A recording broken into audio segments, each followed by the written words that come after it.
Halo, assalamualaikum. Saya Hanif. Saya sedikit mau sharing.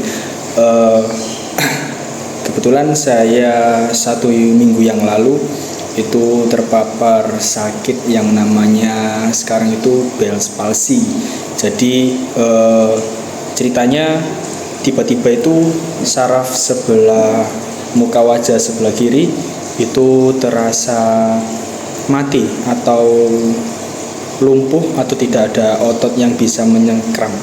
Jadi ceritanya itu saya memang dalam seminggu sebelum kejadian itu sering keluar malam.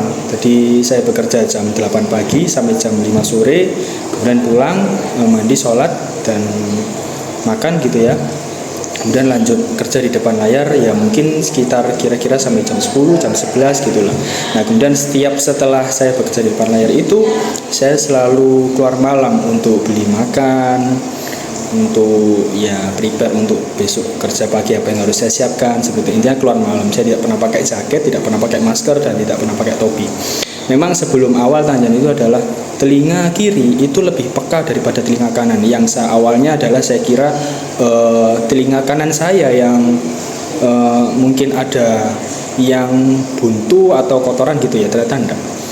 Terus tiba-tiba saat di hari Minggu pagi itu saya ketika bangun mau antar anak saya itu ketika saya mandi kumur ketika sikat gigi itu kumur itu tidak lurus, tidak simetris. Kemudian saya bicara itu kayak kaku gitu. Terus saya mangap itu juga penceng. Itu pencengnya ke kanan lah. Dan ternyata saya panik kan, apakah saya ada darah tinggi mendadak atau kolesterol saya naik atau asam urat atau gula dan lain-lain. Nah, akhirnya saya makan itu tidak bisa rapi, istilahnya tidak bisa ngunyah dengan sempurna. Kalau kontrol bibir atau pipi mengunyah itu kan kita apa makanan yang di rahang itu bisa kita kontrol ke kanan dan ke kiri. Tapi ini yang kanan bisa, tapi yang kiri dia stuck di situ dan tidak bisa lempar ke lawan arahnya. Jadi stuck di sini. Kemudian saat minum pakai sedotan, saat itu saya makan ya, itu tidak bisa seret gitu, nggak bisa. Jadi kayak purpose ini kayak kurang bisa rapat kayak gitu. Jadi kayak berobos gitu. Itu kemudian saya langsung ke cek lab ke dokter terdekat dan hasilnya darah saya normal, kolesterol, asam urat, darah juga masih di atas, bukan yang parah atau gimana, masih normal semua alhamdulillah. Nah kemudian saya takut kenapa ini ya, akhirnya saya baca-baca ChatGPT, kemudian juga disarankan ke dokter untuk ke dokter saraf seperti itu. Akhirnya kebetulan waktu itu hari Minggu itu tidak ada dokter yang layanan ya. Jadi saya ya pokoknya ambil jadwal secepatnya, entah itu dalam bentuk visio atau ke dokter spesialis. Akhirnya pada singkat waktu Senin itu saya ke fisioterapi yang di Mulyosari. Terima kasih Pak Wawan barangkali melihat video saya ini. Terima kasih sudah sempat menangani saya dengan cepat untuk memberitahu saya gejala-gejala dan apa yang harus saya lakukan saat itu. Nah kemudian sorenya saya ke dokter saraf, Dokter Dia Mustika, spesialis saraf yang sedang bertugas di Rumah Sakit Siti Khadijah Sepanjang. Oke, jadi hampir dari fisioterapi yang saya jalani dan saat di Dokter Dia Mustika itu sama. Jadi saya memang terpapar penyakit Bell's palsy. Jadi saraf wajah sebelah itu lumpuh. Jadi dibuat bicara itu pencong, buat ketawa juga nggak bisa lurus, buat kumur itu bocor, buat apapun itu pokoknya yang kiri itu bermasalah seperti itu. Dan kedip itu ngawang, kayak sini kedip tep gitu, tapi yang sini nggak bisa tegas. Jadi kayak terlambat kayak gitu. Jadi sarafnya lemah. Nah, qadarullah saat beberapa periksaan baik di fisioterapi ke dokter Siti Khadijah juga itu, dan juga esoknya saya ke dokter Zulkarnain. Terima kasih dokter Zulkarnain telah membantu saya dalam bentuk terapi akupuntur. Dan memang hasilnya memang saya ini terpaparnya adalah 80%. Maksudnya 80% normal ya, bukan 80% mati, enggak. 20%-nya aja yang saraf saya perlu diperbaiki seperti itu. Nah, qadarullah kalau mereka bilang, beliau bilang paling cepat 2 minggu, tapi ada yang juga memakan waktu hingga 3 sampai 6 bulan bahkan tahunan. Tapi saya bertekad optimis aja. Saya bisa sembuh dalam waktu 1 minggu. Saya selalu mengatakan itu di hati saya dan pikiran saya, dan selalu berlatih. Dan suatu ketika di hari Rabu, hari ketiga, saya itu sempat bercerita dengan ayah saya sendiri dan orang terdekat saya. Kemudian dikasih tahu bahwa tipsnya selain daripada senam wajah, A, I, U, E, O, kemudian latihan kedip, terus dan selalu konsisten mengompres air hangat setiap pagi, siang dan sore, bahkan malam sebelum tidur, itu saya kompres semua. Selalu kompres keluar ke kanan sini, selalu saya kompres.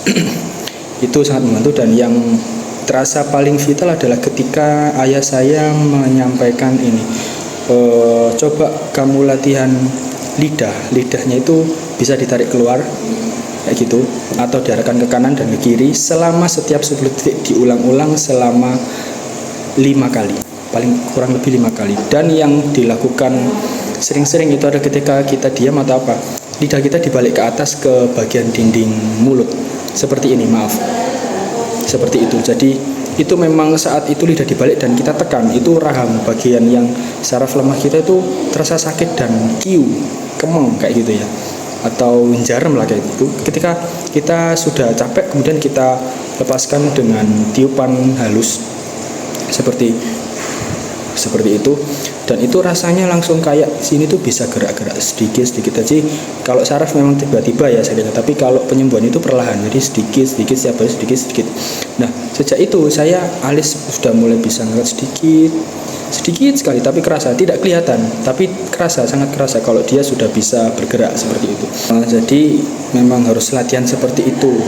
Kemudian gejala yang timbul adalah regenerasi saraf. Itu setiap hari itu ada rasa kedutan. Setiap saya melatih lidah, seperti lidah yang ditekankan ke atas, itu adalah setiap bibir itu sini, kadang sini itu kayak deret gitu, muncul getaran-getaran kecil dan rasanya itu geli.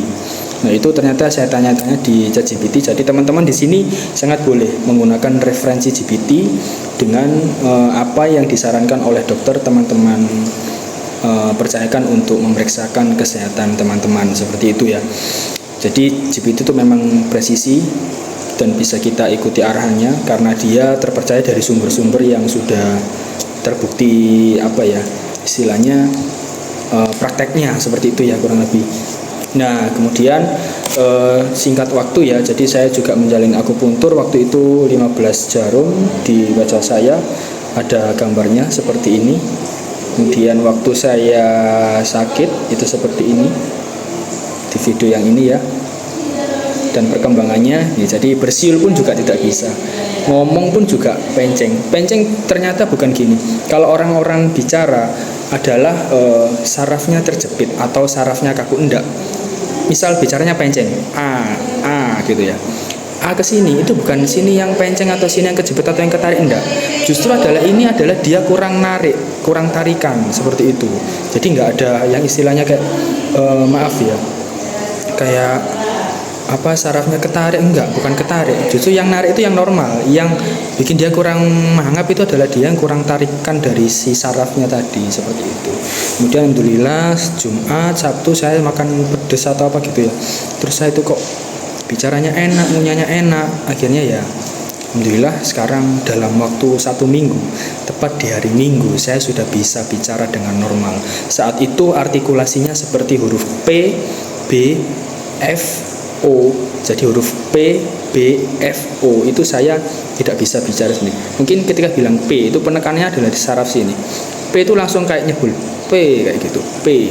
Harusnya itu kan P, seperti ini sudah normal. P, B, F, F itu juga bisa, karena ini kan F-nya kan merosot, jadi kayak lolos gitu ya angin yang harus kita tekan untuk artikulasi huruf F kayak gitu. Jadi memang harus sering-sering berlatih. Kemudian memang yang saya terapkan memang setiap kali wudhu, teman-teman bisa, bagi yang muslim ya, teman-teman bisa ketika berwudhu gini, itu sambil matanya di lingkar gini sambil sedikit ditekan, kemudian keluar ke kiri. Kemudian muka basuhan yang kedua atau ketiga gini, ditekan keluar segini, selalu ditekan keluar. Kemudian ketika sholat itu membaca lafadz yang diamalkan ketika sholat itu usahakan bicara dengan jelas, jangan hanya di batin atau umi-umi saja. Karena kebanyakan saya akui mungkin selama ini adalah hikmah bahwa kita setiap sholat dianjurkan untuk membaca secara jelas dengan terdengar oleh telinga kita sendiri, seperti itu. Oh iya, satu lagi ada saran saya, selain daripada sering-sering latihan lidah untuk menjulurkan lidah ke langit-langit bibir seperti ini, ditekan sampai rahang capek, kemudian ditiup pelan-pelan seperti itu. Kita sering-sering latihan sedotan, jangan sedotan es teh atau apa, tapi sedotan aqua yang kecil seperti itu. Tidak perlu pakai air, tidak apa-apa, kosongan gini aja. Kita latihan tiup sampai benar-benar ini lurus di bagian saraf kita yang lemah.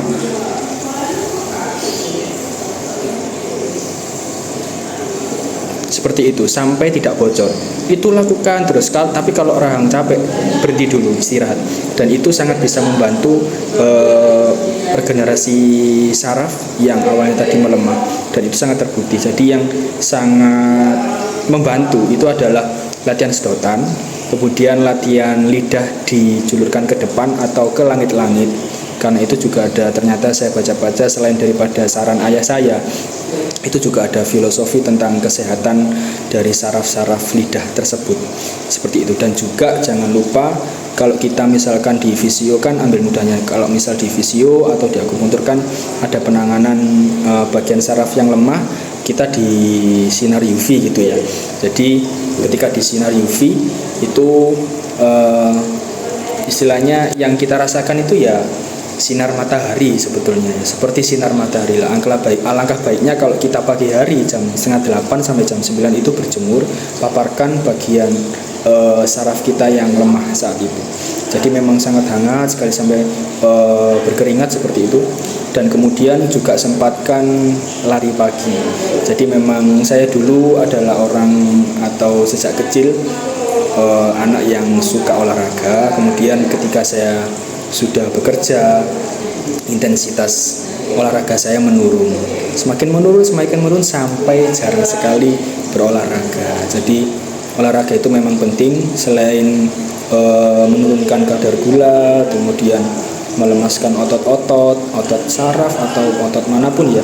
Lari-lari itu memang harus kita paksakan atau kita biasakan untuk memulai gaya pola hidup sehat kembali, seperti itu. Jadi saya akhirnya saat ini membiasakan lagi kebiasaan olahraga saya yang sudah saya lakukan sejak kecil, saya lakukan lagi sekarang. Ya, pokoknya intinya teman-teman itu optimis aja. Ya, saya lanjut. Pokoknya teman-teman harus optimis. Kalau memang ingin sembuh, harus pikirannya positif, hatinya punya semangat yang baik. Kemudian kita percayakan semua itu ujian. Jadi apapun yang datang, baik dari bentuk kesehatan ataupun sakit, itu adalah juga bentuk ujian dan anugerah dari Tuhan. Pastinya kita semua diberi ujian sakit, itu juga adalah anugerah atas izin Tuhan. Kita juga diberi kesembuhan pun, itu juga anugerah dari Tuhan, supaya kita mengingat kekuasaannya, seperti itu. Jadi lagi-lagi pokoknya kita misalkan keluar malam itu boleh, cuman usahakan menggunakan masker, paling enggak telinga ini tertutup, atau mungkin pakai headset Bluetooth, tapi jangan dinyalakan ya, cuman ditempelkan gitu aja. Itu sangat bisa membantu untuk mengatasi terpapar Bell's palsy. Ya, alhamdulillah seperti ini saya sekarang sudah 98%. 2% penyempurnaannya adalah mungkin 1 atau 2 kali lagi ke Dr. Zulkarnain, spesialis akupuntur, seperti itu, untuk bisa menyempurnakan. Jadi untuk bisa artikulasi huruf untuk artikulasi huruf A, I, U, E, O